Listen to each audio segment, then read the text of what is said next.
I froze. I sat there with my mouth open, not knowing what to say because I knew I could not lie. When you meet men in non-Muslim countries, how do you turn down a handshake? This is how I do it, okay? Action. So I simply do this. Pretend like, for the sake of the video, I'm the man.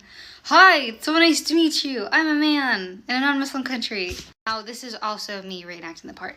Oh, hi, so nice to meet you. Oh, so nice to meet you. And then they'll obviously just, like, retract their hand. Or, if they're awkward, they're like, and then you go, oh, I'm so sorry. Actually, don't shake hands. That's it. But it's so nice meeting you. Cut it off, continue, okay? It's very simple. I don't explain, oh, because you're a man. It's just easier to just say, oh, I don't shake hands. But if they want an explanation, I'm more than happy to give one. I hope that sums it up. Be confident, be nice, be direct, and just so, oh, it's so nice meeting you. Hand to chest, hand to chest. Easy as action. So here's a quick public service announcement for all my Muslims.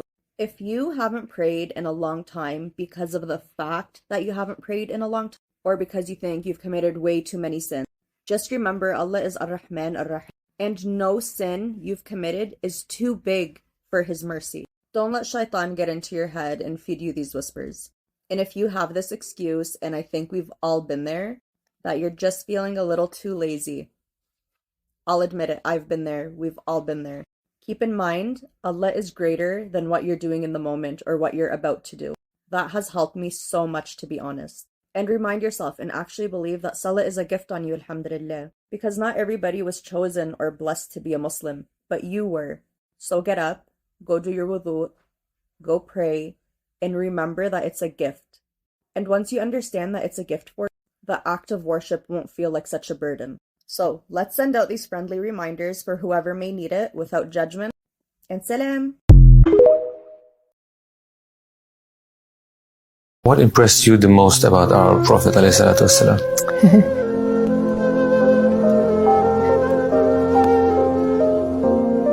Everything.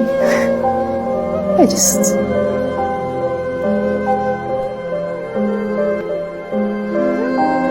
just the best of mankind. It would be unfair and a disservice to him to choose one thing.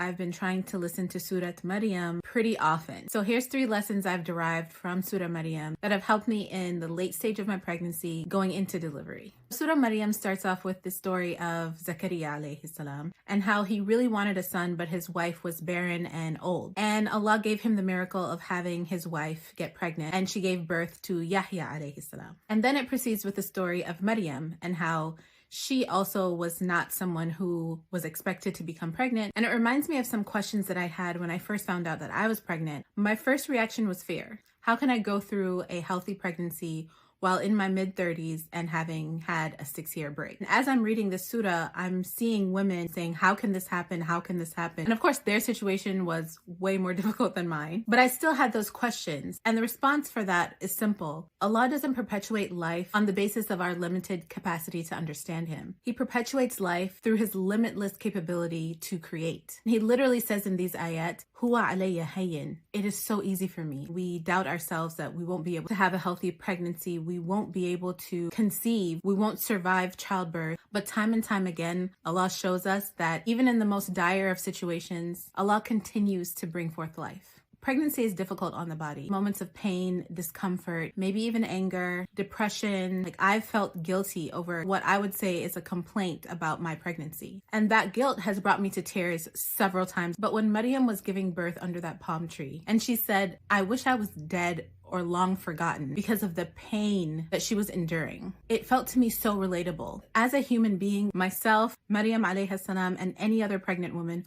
we will express the pain that we're going through. And sometimes it's not going to come off nice. If Maryam could say something like that while going through childbirth, and Allah honored her with a chapter of the Quran, then my complaints shouldn't hold as much guilt as I was assigning to it. As long as we also know that patience and gratitude and expressions like Alhamdulillah and MashaAllah come along with some of those, we shouldn't feel so guilty about having a human expression. And lastly, after Maryam alayhi salam went through all that she went through, she was very anxious to return back to her people, who immediately started to accuse her of indecency. And Allah told her not to speak a word to them, but just to point to the baby Jesus. And he literally spoke up in defense of her.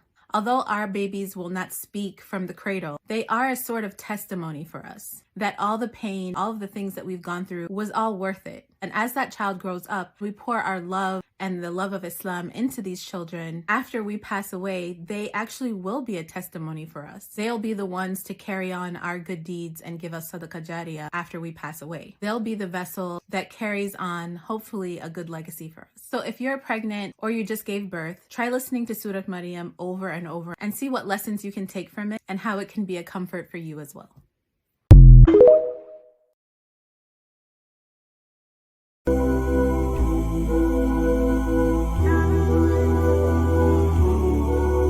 شهادة أن لا إله إلا الله وأن محمد رسول الله إقامة الصلاة إيتاء الزكاة وصوم رمضان وحج البيت New My Little Pony movie coming out in 5 weeks. How excited are you?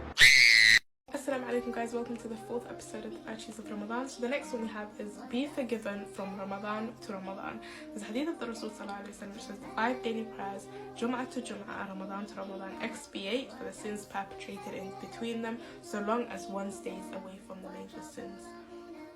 There's a hadith that says whoever's Jum'ah is safe from evil, his week will be safe from evil. Whoever's Ramadan is safe from evil, his year will be safe from evil. And whoever's Hajj is safe from evil, his life will be safe from evil. So that tells us about another one of the virtues of this blessed month of Ramadan.